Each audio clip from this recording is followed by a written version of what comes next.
In this guide, I'm going to show you how to turn off VPN on Android phone. This is the easiest method to do it.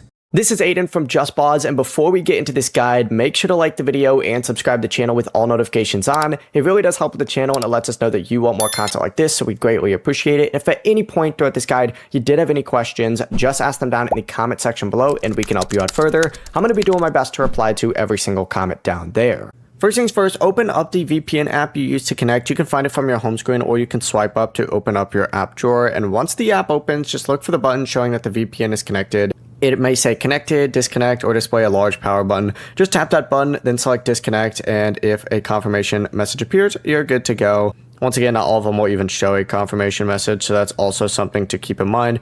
If the VPN is not turning off, just go ahead and restart your phone and then do it again, and you'll be good to go. But once the VPN is off, your phone will return to the normal internet connection, and you can open up whatever app is causing any issues, and you'll be good to go. And you can also connect to the VPN again to turn it back on. Before you do leave, make sure to like the video and subscribe to the channel with all notifications on. It really does help with the channel, and it lets us know that you want more content like this. We'd greatly appreciate it. And if at any point throughout this guide you did have any questions, just ask them down in the comment section below, and we can help you out further. I'm going to be doing my best to reply to every single comment down there. Peace.